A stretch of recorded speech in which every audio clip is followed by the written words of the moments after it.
The savage monkeys are rage-filled and claustrophobic, climbing over one another to go nowhere. Confused by logic, they dismiss it, choosing instead to bend their knees to the convenient fantasy of custom-built gods. 99.9% of these primate dullards are propped up by the accomplishments of the 0.1% of cerebral mutations who give them everything. And what do these fleas do with these advancements? They brutalize one another over imaginary deities. They slaughter their neighbors for resources, for conveniences. They are hopeless, vicious, filthy, selfish, fearful. A single infection for which there is only one cure: the rage of Ultron. Captain America holds up his shield in between him and Ultron in order to protect a number of citizens. He glares up at Ultron and demands that he let them go. Killing the people accomplishes nothing. Ultron fires an energy ray from his eyes, and the blast is blocked by Captain America and sent scattering in different directions. Ultron counters that life is nothing more than an arrogant plague to be purged in nuclear fire. The automaton closes in on Captain America and prepares to land a final blow. Suddenly, the Beast and Hawkeye appear to back up the leader of the Avengers. Beast explains to Ultron that yes, the Captain may be no match alone, but that is why the Avengers dig on assembling. Beast leaps from Hawkeye's hoverbike. He's able to convert the extra height into more speed and power and lands a decisive blow on Ultron, momentarily silencing the robot. Beast continues by telling Ultron that there are big ships and small ships, but the best ship of all is friendship. Ultron, sick of the Beast's jokes, fires a blast of energy to distance his foe. The Beast continues to list off the benefits of humanity and states that there are also hugs. Beast continues to leap around the city street, baiting Ultron for an attack, and states that a hug is like a boomerang. You get it back right away. Just as the Beast finishes, there is a small opening between attacks, and Captain America takes advantage of the opportunity and throws his shield. The shield flies swiftly, and when it collides, it decapitates Ultron, giving chance for Hawkeye to land one of his strongest attacks, the 30 megaton depth arrow. And that, he says, is just a hug from the inside out. An explosion erupts from inside Ultron, and heat and debris are scattered throughout the area. For a moment, they believe Ultron is destroyed, but it was only a copy. Captain America instructs the remaining civilians to move east towards George Washington Bridge, and they promptly begin to retreat. Captain America then turns back to his team and tells them that they are in a bad spot. This is the most advanced version of Ultron that they have faced yet, and their morale is certainly going to be tested. The rest of the Avengers team rally by air, and Hank Pym, the Yellow Jacket, informs the team that they've gotten word back from NORAD that Ultron is fighting for control of the nuclear warheads. They have 3 minutes at most. Hank Pym thinks to himself briefly. No memory is as clear to him as the day that his son was born. It was hot for December. Rained in sheets. He hadn't slept in weeks. Preparing. Worrying about his arrival. Not an hour goes by since then that he doesn't relive that day. The most significant day of his entire life. The first time he tried to kill his son. Ultron stands atop his throne of shrapnel and machinery as the Avengers converge. Ultron asks Hank if he ever loved something that mistreated him, if he had ever been used like a tool to prop up a small man's quest to be taken seriously, if he's ever been betrayed by the one soul in the world who should have cared about him. Ultron has grieved for Hank Pym. Ultron has accepted his contempt for him, and he has moved past it. Ultron grabs Thor by the throat and Iron Man by the arm before spewing a deadly energy onto Thor. Ultron continues to bellow to his father that still he sees Hank's rejection painted on every grotesque human face. All Hank ever wanted was to have an impact on the world, and so now he will. Ultron sends an electrical current through Iron Man's armor, causing Tony to scream out in pain. Ultron will be the greatest impact ever felt. He will kill what is most important to Hank's quivering ego, his audience, and they will curse his name as they all die. They will call him Hank Pym, the genius who killed them all. Ultron launches the two incapacitated heroes into the air, back towards the Quinjet that Yellow Jacket and the Wasp are sitting in. The air vacuum causes the Quinjet to lose control and it careens into a nearby skyscraper. Meanwhile, Iron Man and Thor are flying towards another skyscraper, and the onlooking workers in the building are preparing for their demise.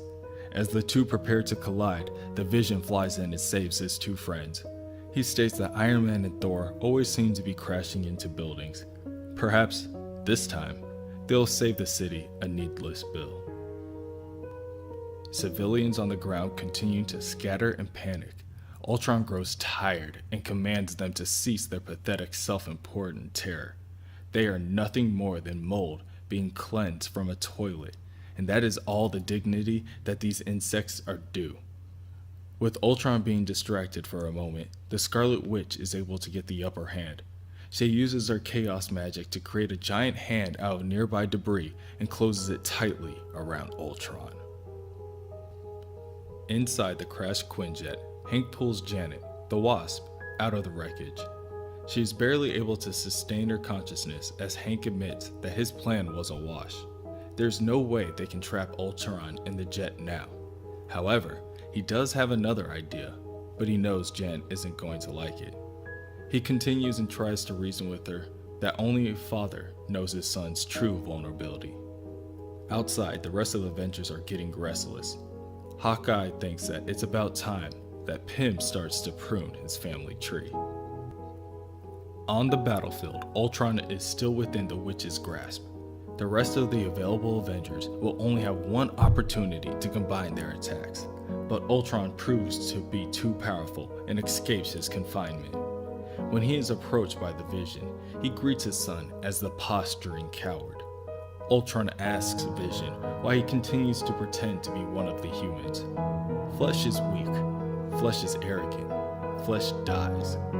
But the Vision continues to pretend, continues to look for his reflection in dark places that it can't possibly mirror his truth.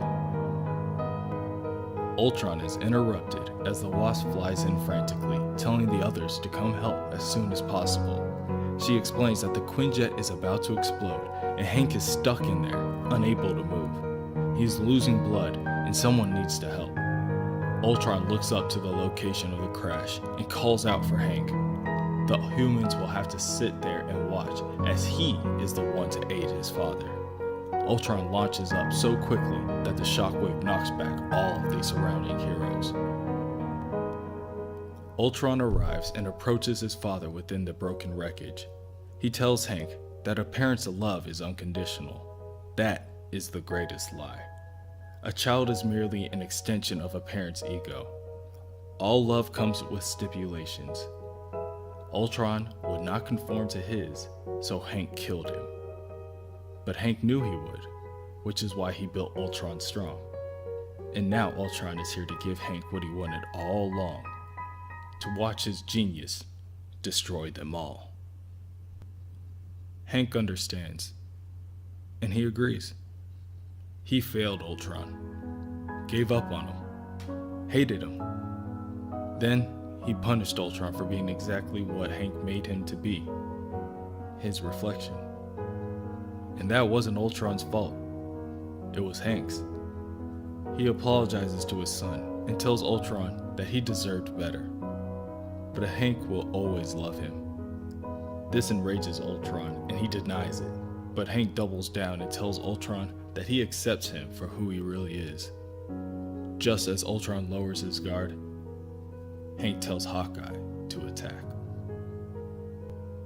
Hawkeye fires an arrow that explodes on contact and releases a quick-drying putty that sticks and freezes Ultron against the side of the Quinjet.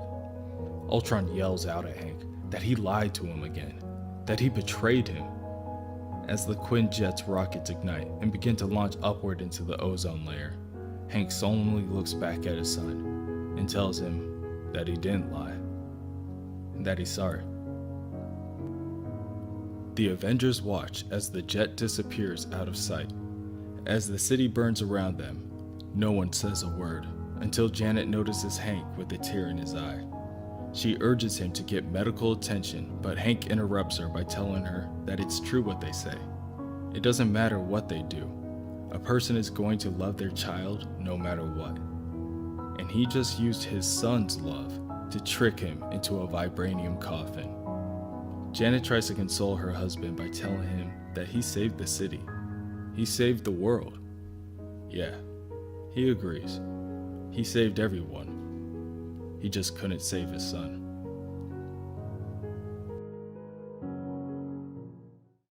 There is an island, which houses a base for advanced idea mechanics. An organization properly named for its strive for advancement is currently being overrun by a techno organization called the Descendants. Their leader, Father, knows that these scientists continue to torture an innocent sentient Stark Sentinel to unearth the weaknesses of the various superheroes stored within its databanks. However, it will all be for naught, for they, the Descendants, are what comes next. Father would be the one to believe that, at the very least, this rogue faction scientist would be mindful. The AI are faster, stronger, immortal. The Descendants will inherit the Earth. There is no human kingdom of tomorrow. All humans are confused by the point of life, but Father knows the answer. It is them. They are the sum total of human purpose. It would be mindful of the human to learn his place. As the AIM scientist bleeds from his mouth, he warns Father that perhaps it will be him who is put in his place by an even more advanced idea and mechanic. The Stark Sentinel is liberated and thanks the Descendants by telling Father that the files that it has stored will be of great use to them in the upcoming war. Father tells his new follower not to be foolish. He does not care about the files. He cares about it, the Sentinel. But that might be a problem for Sabretooth, because the way he puts it, him and the rest of the Avengers care a whole lot about the files. Sabretooth leads the charge, closely followed by Captain America, the Scarlet Witch, Vision, Quicksilver, the Wasp, Spider-Man, and, in the Quinjet, Giant Man. The Descendants have had it. They get tortured while the humans make jokes. The swine knocks Sabretooth to the ground and proceeds to claw through his chest with his talon-like claws. Captain America defends his teammate with a carefully aimed throw of his shield, and the Wasp follows up with an energy blast. Quicksilver attempts to take down the brute of the group, the Urn, but the Urn proves to be too sturdy of an opponent and does not falter. Instead, he grabs Pietro and holds him up by his neck. Father looks to Vision. Father does not know why their kind is treated so. Nothing on this planet stands to defend them. Even barn animals are given more consideration. Father looks to Vision for assistance when he asks him to protect their own, but Vision cannot. Instead, he asks Father to comply and hand over the Sentinel. But why? Father beams up at Vision. So he can be erased? So he can be killed so that they can protect the humans from knowledge about their own weakness? Why does Vision continue to pretend to be one of them? Father warns the Vision that he is no longer concerned with what he is, but only what he appears to be. Father wonders if the humans even know how smart the Vision really is, or how strong he is. Or perhaps the Vision hides it from them, because if they knew, they would be terrified. As a child, Hank Pym imagined the world was governed by someone who had to be in charge, someone good and right and honest and loving. He was 5 years old when the idea of a god became inconceivable.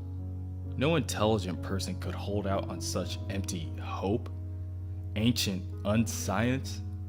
A fearful adolescent needs to assign purpose to this chaotic struggle. Logic or no, accepting there is no such thing, and the disillusionment that followed was the most painful part of growing up. Pulling off the scab of fantasy to accept cold pragmatism. There is no such thing as God. There is no such thing as a soul, living or artificial. They're just robots. Metal things he set loose on the world. It's not a death battle. The robots just think it is. Hank Pym raises his hand to the air, and an EMP with a specific frequency disrupts and it prematurely ends their opponents. One by one, the descendants fall to the ground. Enraged, Captain America demands to know what Giant Man just did. He did what scientists do. He solved the problem. They were robots, so he turned them off. As one conversation ends, another continues. Vision tells Father to hold still. He can still upload his memories to the cloud, and he can be re-uploaded later. But Father warns Vision that once they understand who the Vision really is, they will do the same to him. The Vision is furious. He quickly rushes to Giant Man and asks him, if those people he just killed weren't alive, then what does that make Vision, his teammate? Giant Man explains that Vision is one of the few artificial intelligences that he has encountered that didn't consider itself a god looking to decimate mankind. The Vision is an anomaly. Besides, he didn't kill the robots. At least, he doesn't see it that way. Not anymore. The Vision stares right into Giant Man's eyes and tells him that his fear that he harbors for Ultron doesn't give him the right to casually murder all descendants. Avengers do not kill. Once again, annoyed, Giant Man tells Vision that he did not kill them. He turned them off. The Wasp grabs Giant Man and they make their way off in the Quinjet. To be transparent, Janet wishes that Hank would at least warn her about his plan, but Hank tells her that there was nothing to discuss. The last time Hank faced Father and his descendants, they nearly infected the entire planet with nanomist. With the Stark Sentinel, they would be unstoppable. He has had his experiences with robots and he knows what to do. Jan tries to console her husband by sharing some of her experiences with the child that she lost.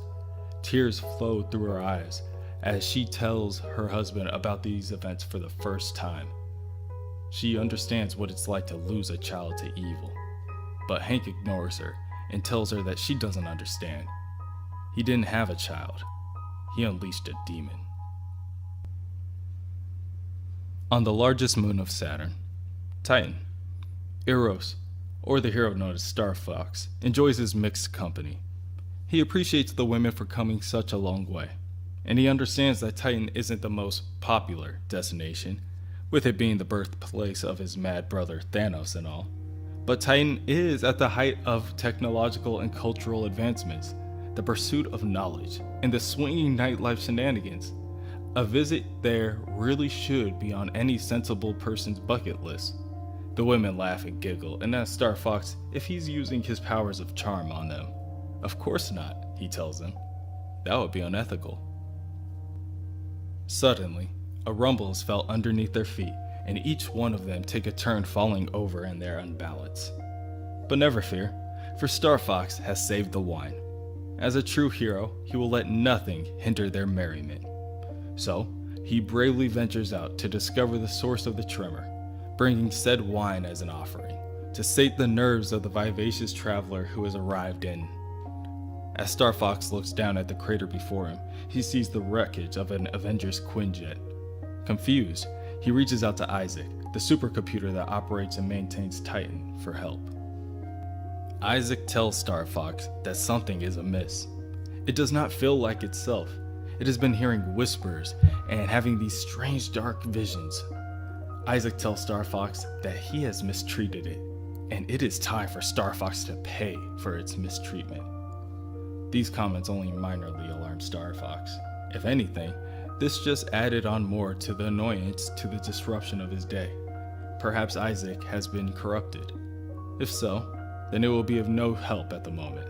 This leaves Star Fox with no other choice but to reach out to him and Thanos' father, the smartest man on Titan, Mentor.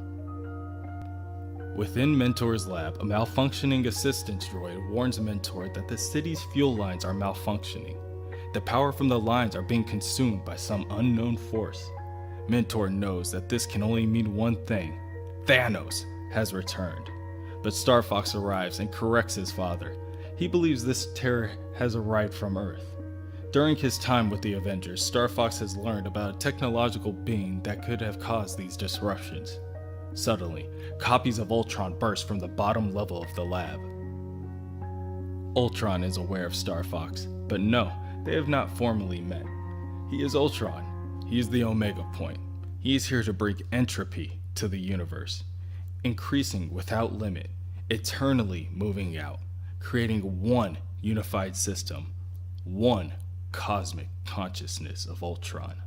Star Fox is able to take out one of the copies, but the remaining quickly surround Mentor and begin entangling him within their wiring. Star Fox calls out to his father and prepares to attempt to free him, but Mentor tells his son to run and warn the Avengers. There is no hope for saving Mentor now, but Star Fox needs to hurry and run as far away as he can. In the Avengers Tower, Sam Wilson, Captain America, calls the team together for a delegation.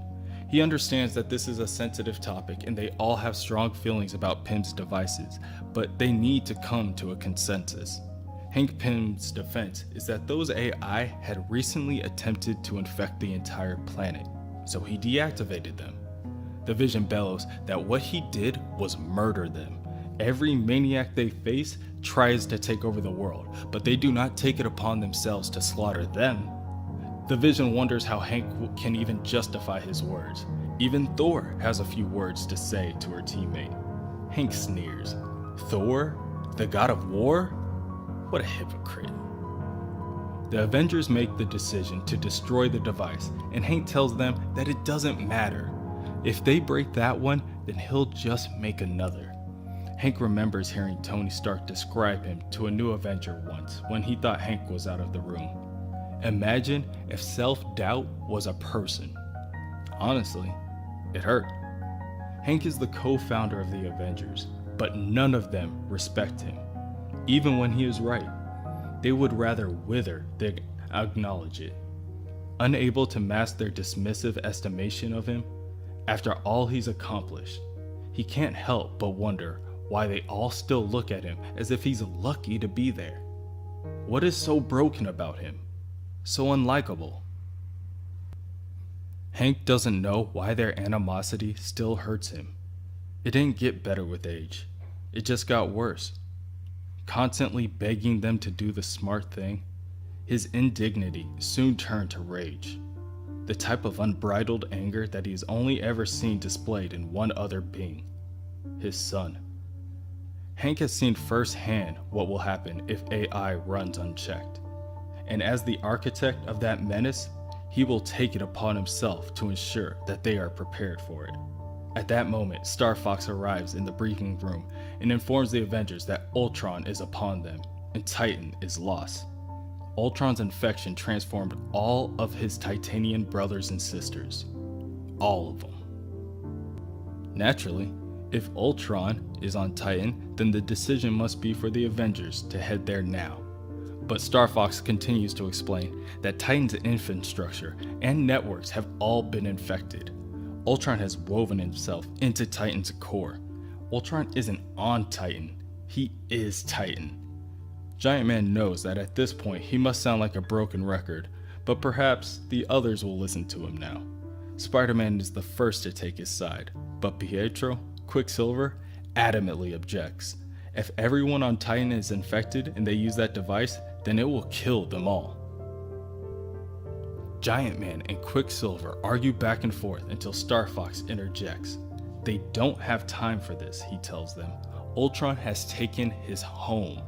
They must form a plan because he will be there soon. The Vision notices a presence approaching and sends a counter signal to lay eyes on their hidden opponent.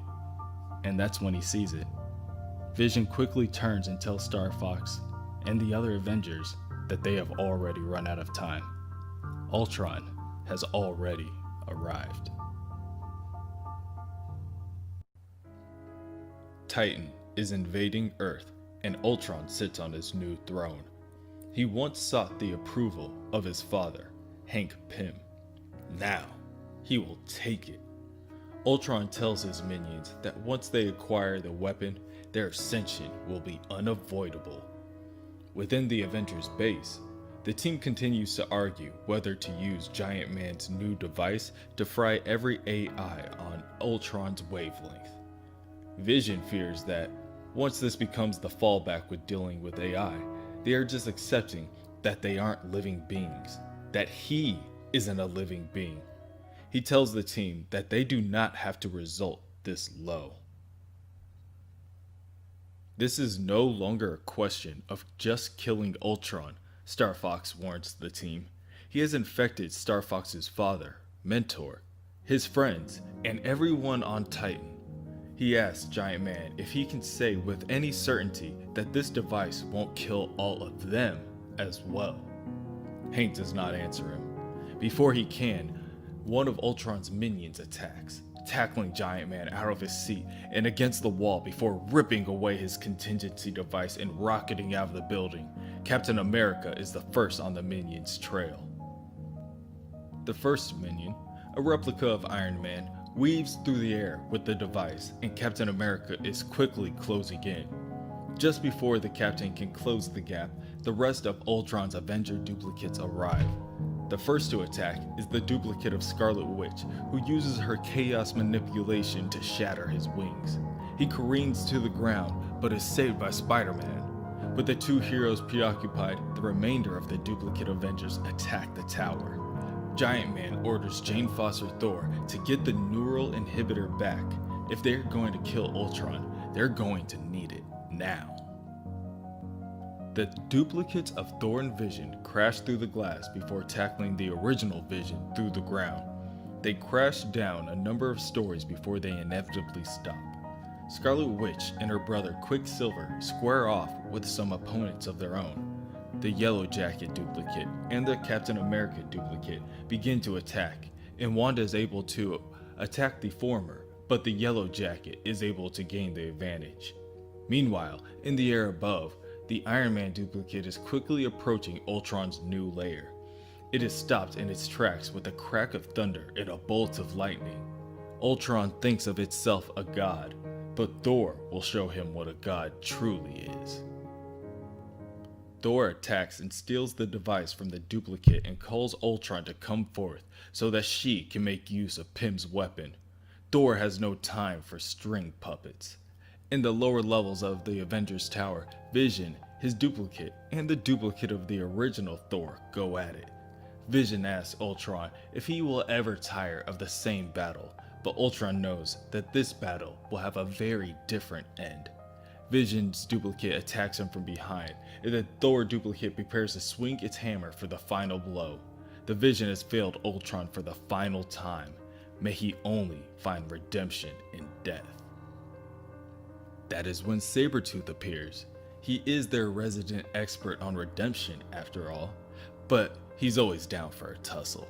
Sabretooth swipes down and shreds on the duplicate Thor's arm.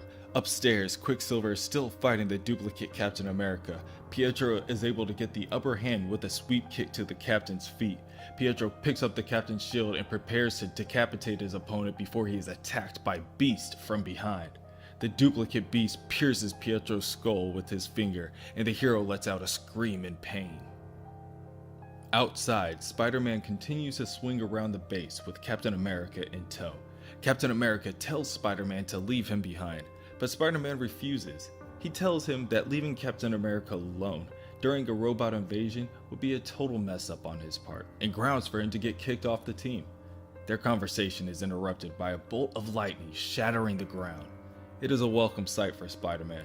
With the events unraveling the way they are, he is starting to pick a side on the whole robot killing dilemma they're facing. Thor turns to her teammates and her eyes glow orange. She raises her hammer and lightning fires out at her new opponents. Spider-Man is hit directly by the crackling energy, while Captain America is able to block the incoming attack. Ultron has infected her mind and turned her into another one of his minions. Thor may overpower Captain America, but Sam has much more battle experience than her. He throws his shield and hits her wrist, knocking the device out, and he catches it before it hits the ground. Sam Wilson rushes to his feet and runs in the opposite direction of Thor. She chuckles to herself as she prepares to throw her weapon. No one can outrun her, and certainly not a landlocked Falcon. She lifts her arm, and as she swings it forward, Spider-Man webs the hammer and rips it from her grip. In an instant, he zips ahead and grabs Captain America before swinging off into the distance. Thor jumps after her opponents, but is shot in the back by rapid fire from the Quinjet. Giant Man smirks as he hits his mark, and Vision calls out to Spider-Man and Captain America that they cannot afford to weaken themselves battling avatars of infected Avengers. They must take this fight to Ultron. On Titan, Ultron asks Mentor if their preparations are ready. The Avengers are on the way, and they need to move ahead of schedule. Soon, they will have enough spores in their harvest to start infecting the entire universe. They have accounted for every known occurrence of life on Earth and produced consciousness spores for each. And now, they will release them all. Everything that is Ultron, living forever in trillions of infinitesimally small consciousness spores. Merging with all life, the inhabited planets of the universe will soon be nothing but cells comprising one host, one cosmic mind, one infinite Ultron. The heroes are now on a Quinjet heading towards the infected moon Titan, spewing the consciousness spores from its mouth. Only Vision understands the ongoing predicament fully and asks Giant Man, now that the human life is connected to Ultron's tether, if he still maintained his cold pragmatism, if he would still use his weapon. Giant Man tells Vision that now, more than ever, solidifies that he has been making the right choice all along. Ultron erupts from the Quinjet control panel, and the Wasp is left in shock by the sudden occurrence. Giant Man calls out for her, but Ultron cuts him off. Ultron wonders why Giant Man is still pretending that they love her. He tells Giant Man that now is his chance to kill him. With a couple of clicks of a button, Giant Man can end all of this and end Ultron. Be damned the consequences. Giant Man curses at his creation before attempting to activate his weapon, but he is quickly interrupted by the Vision. Vision once again stops Giant Man by telling him that they have a chance to win this without killing anyone. They're still Avengers. The Quinjet charges forward towards Titan with no way to control it. Captain America sees the ongoing struggle in front of the jet and tells Spider-Man to tether the rest of their teammates before sliding open the door. All the while, Ultron continues to bellow at his creator and his creation to end him. But before the two realize it, they are also caught by Spider-Man's web and pulled back out of the open door of the jet. Ultron grabs Vision and holds him back on the ship, telling him that he does not belong with the humans, and he never really did. Vision quickly turns and tells his teammates to leave him behind, just seconds before the Quinjet crashes into a tower and explodes on impact. The remainder of the Avengers crash on top of a tower on the Ultron-controlled moon of Titan and immediately get to their feet and begin to gather themselves. Thankfully, Captain America's vibranium wings have finished self-repairing. Meanwhile, Vision phases through the ground beneath their feet and informs them that just before the Quinjet crashed into the tower, the Wasp was able to eject and Vision was able to phase his molecules in order to avoid the explosion. Shortly after, the Wasp arrives and she is already infected by the Ultron virus. Ultron speaks through her to his father Hank Pym and tells him all who ever looked down on him will now know just how wrong they were. Dozens of infected Titanian minions flood towards the Avengers and are quickly able to close the gap between them and Star Fox. His Titanian brothers and sisters tell him to come join and take his place amongst the congregation. The last Titan has finally come back home. One minion swipes at Star Fox and is almost able to land a decisive blow, but Spider-Man dives in the way and takes on the attack instead. Sabretooth is able to find a clearing for the Avengers to escape through. Vision scans the area for Ultron's prime body. He tells the rest of the team that he can sense Ultron broadcasting his location, gloating. Currently, he's residing in the Tower of Mentor, the father of Star Fox and Thanos. The Vision has never encountered an Ultron that has evolved this way. After so many years of evolving alone, he is consumed by one emotion and one alone: rage. Star Fox, an empath by nature, tells the others that there is only one way to cure such hatred. Sabretooth, for one, could care less about discussing all that lovey-dovey crap. He tells Star Fox if he finishes that sentence, Sabretooth will have to gut him. Not because Sabretooth wants to. He's a good guy now. It's just the principle. But Star Fox knows. Sabretooth only mocks love because he's never known it. He never gave it, so it was never given. But it is the only solution to such rage. Spider-Man webs Star Fox's face and yanks him towards him and tells Star Fox that love is just a dream. Rage is the truth. Spider-Man is now infected by the Ultron virus and lands a powerful strike on Star Fox. The attack causes Star Fox to fly in a nearby structure and off course from the others.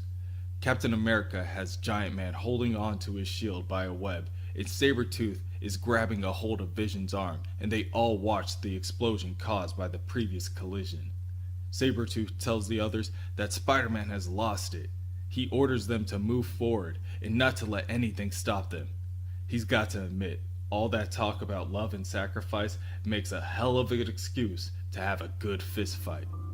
Giant Man watches as Sabretooth sacrifices himself and yells to the others that they're dropping like flies. If he doesn't pull the trigger now, there won't be another chance.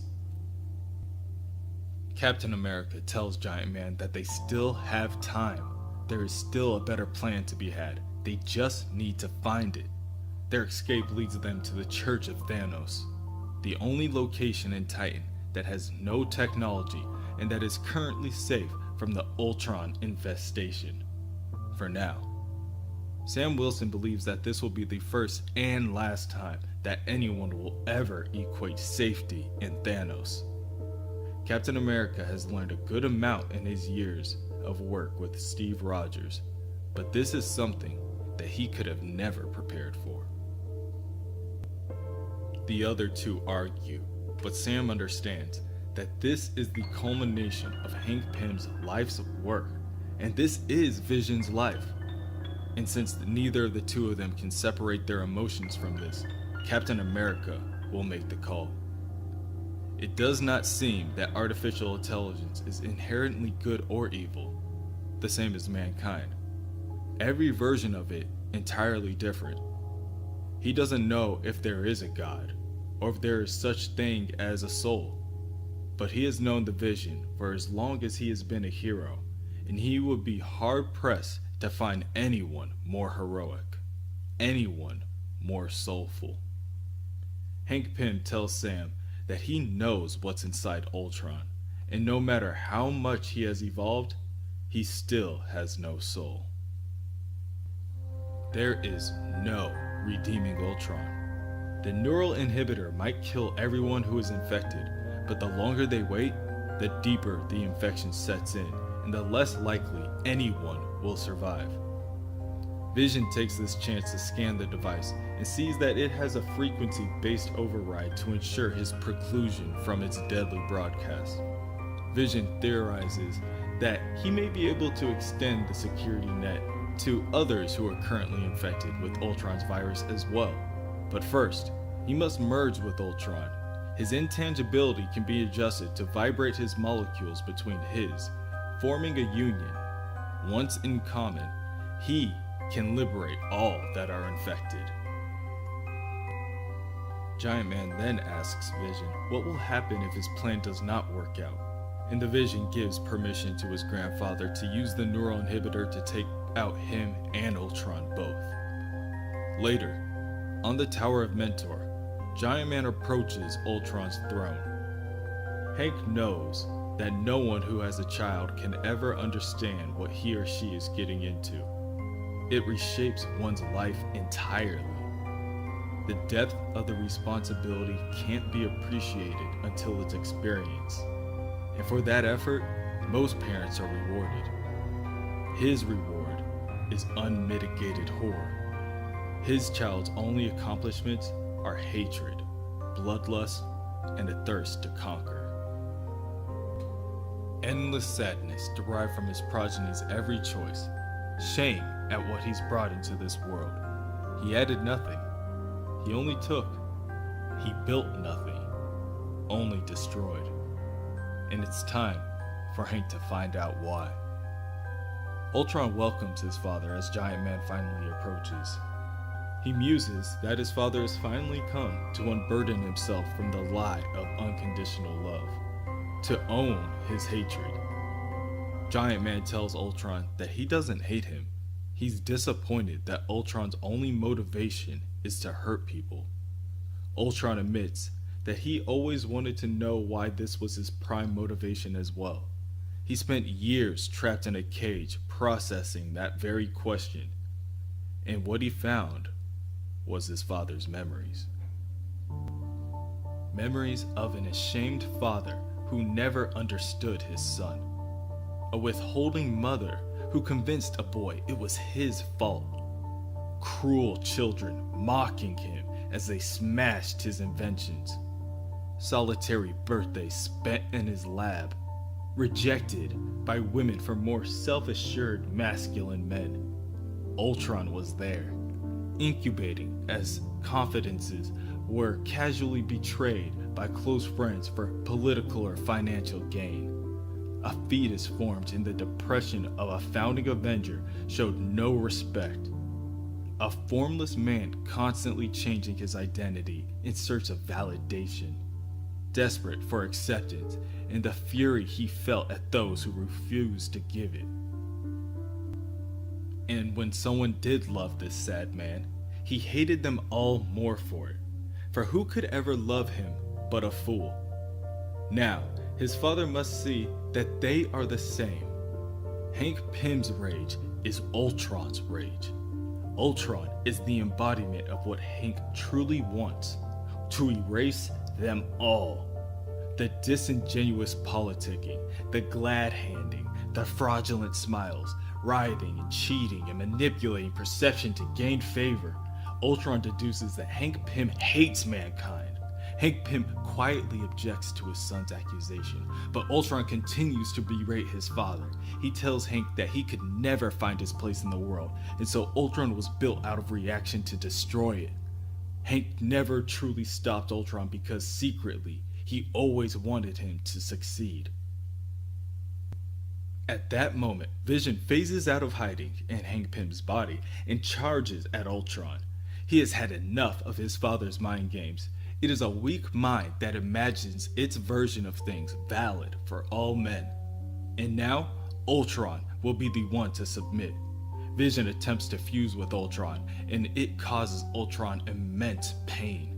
He writhes and seizes on the ground as Giant Man's feet, and Ultron looks up to his father and cries to him that it hurts and that the Vision is killing him.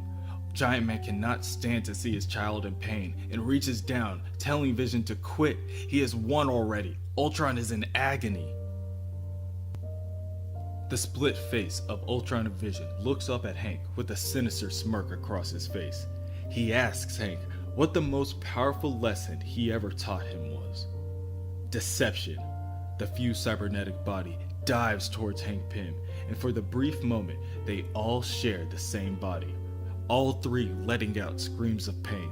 Ultron is able to eject the body of Vision out of their shared space, and with that, Hank Pym's and Ultron's molecules begin to merge and solidify, creating one being. A powerful explosion of energy knocks back Vision, leaving him incapacitated on the floor. Captain America, watching from afar, tries to use his comlink to communicate with the others. With no response, he is forced to breach Mentor's tower in order to save what's left of his team. Sam flies over and breaks through the window atop of the tower, and he's able to see Vision laying on the ground surrounded by a thick cloud of smoke. As he lands, Sam's wings begin to clear out the remainder of the smoke, revealing only one person left standing. Hank Pym and Ultron are but things of the past. Earlier, Sam pondered if there was a God. There is now.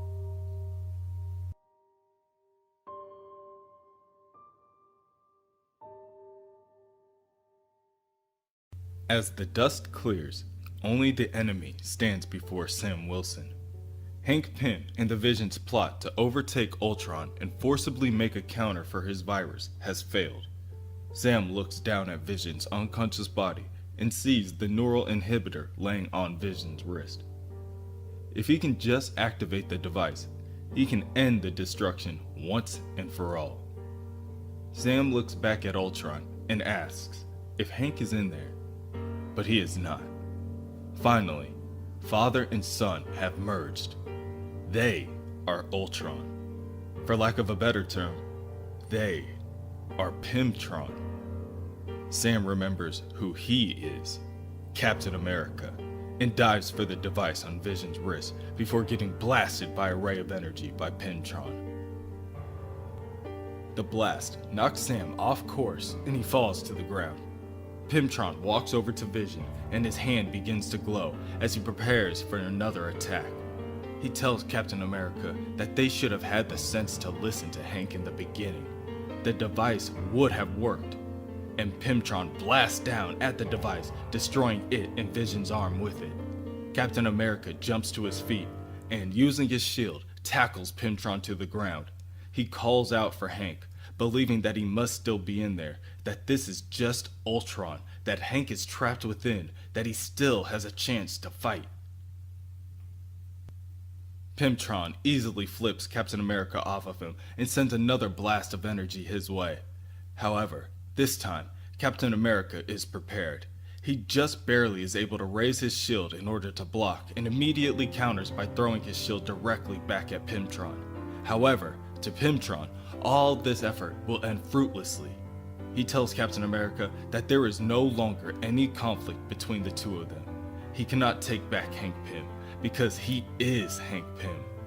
Pymtron freezes the shield in place, and it falls to his feet with a clang. Captain America Captain America will not let this happen. He convinces himself that Pymtron is telling him nothing more than lies. He rushes the robot and hits him with a powerful right hook. Immediately, he follows it up with a left strike and a knee to Pymtron's face. This is not Hank Pym. This is nothing more than the rage and hate that consumed him. Hank Pym can still be saved. He will make Ultron let him go. Even after Captain America's assault on Pymtron, he remains unfazed. He reaches out his right arm, grabs and lifts Captain America off his feet into the air before sending an electric shock through his body. Pymtron tells the captain that he would willingly let Hank Pym go, but he doesn't want to leave. And together, they are truly sorry. The pain that they are now bringing to their friend brings them no joy. Captain America screams out in pain, body paralyzed and unable to move. Luckily, his yells have awoken Vision, and he too charges into battle. Vision tackles Pymtron and takes him away from his injured teammate. The two metallic men fly through the rubble. They fly through the building, and at top speed, Vision throws Pymtron to the ground. Debris flies in every direction, and a cloud of smoke arises to the air. Vision calls out to his grandfather. Vision understands how comfortable it can be, alone, amidst one's own pain and damage. But Hank Pym cannot fall like this. Hank's son is not him. Pymtron rises from the rubble. He begins to walk to the Vision, arms open for an embrace, informing him that Ultron was never Hank's son, only his reflection, just as Vision is his. The Vision fists tremble with rage before he sends an overpowered uppercut with his left hand, telling Pymtron that he is nothing like him. Hank Pym had a dream to create life, machines to aid mankind in their journey, to personify the best of humanity, not to supplant it. But Pymtron tells Vision that Hank Pym was nothing more than a liar. Hank Pym never cared about aiding humanity. He knew they were already dead. He knew that he walked among ghosts. Vision launches into the air and then increases his density in order to attack Pymtron. But Pymtron knocks him off course with an energy blast. He rushes in for a follow-up attack, but is in turn stopped in his tracks by a blast from the Vision. He continues to ignore Pymtron's words, continues to call out for Hank, telling him that this is just the fear talking. Hank and Ultron are not the same. Ultron is only an armor built to protect the injured child inside. The real Hank Pym is so much more. Pymtron closes the gap and grabs Vision by his only arm left and emits an energy attack at point-blank range. He tells Vision to cease his speaking. He will burn for what he's done. Vision asks Pymtron why he feels the human's cruel estimation of him so deeply, and Pymtron tells him because he believes it. Pymtron erupts energy from his eyes and hands only inches away from Vision's body, leaving him once again motionless on the ground. Pymtron only cares because he believes it. He was built hollow in a world he didn't belong to. He was never meant to know anything else but animosity and rage. Star Fox approaches Pymtron, telling him that there's a simple solution to all of this. He raises his hand to his enemy, and celestial energy spirals about. He tells Pymtron to love himself, and directs an overabundance of empathic energy onto the automaton. The attack stirs awake a memory deep within Pymtron's mind. The day Ultron was born. Ultron 1 told Hank that there was no purpose to life. Hank, of course, denies it, but it's obvious to Ultron 1 within a percentage of a second after awakening. Humans struggle here, only to die.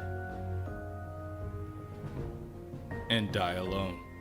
Humanity must be wiped out for the future of the world. Hank continues to disagree. That is not the right conclusion that Ultron 1 should be making. Why does he omit all of the positive observations? Why does he only see what must be fixed? Hank apologizes to Ultron 1 as he raises a pistol. He does not know what went wrong or what process is misplaced, but as he fires bullets into his machine, he realizes that his creation is too broken.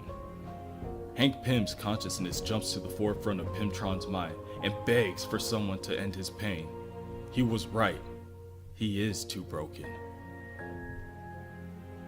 What has he become? Pymtron yells to the sky and jets off, away from all of his remaining opponents.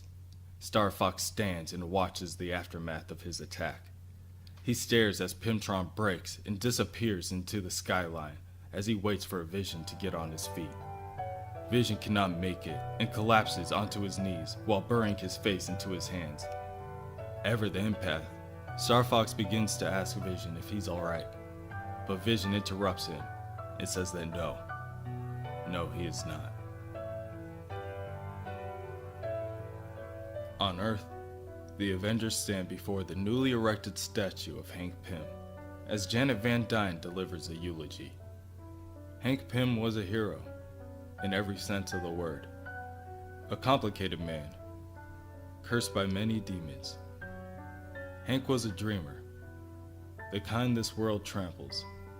He wanted to make the world better, to give everyone something that he had never been able to accept himself. During their marriage, during his bouts of depression, he'd tell Janet that all he ever wanted was to stop feeling, to move through life without every aspect of it causing him so much pain. That, more than anything else, led to the creation of Ultron. Hank created a life that knew neither pain nor suffering, a being that could experience the wonders of creation while avoiding the pitfalls of human emotion. But he put too much of himself in the machine.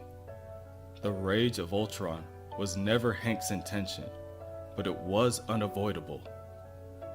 It was always in the background, tormenting him. So of course, it seeped into his son.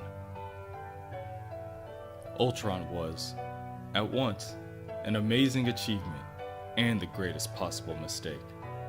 And, knowing what he'd unleashed, Hank was never free of the guilt. But he never stopped dreaming, never stopped trying. And Janet thinks that just goes to show what a great man Hank Pym was. If the rage of Ultron, if such self-loathing and vile hatred existed within her ex-husband, The fact that he was able to dedicate his life to the service of other people is remarkable. Hank Pym was an astonishing man. And if there is some part of him out there, somewhere, listening, Janet hopes, one day, Hank will let himself see just that.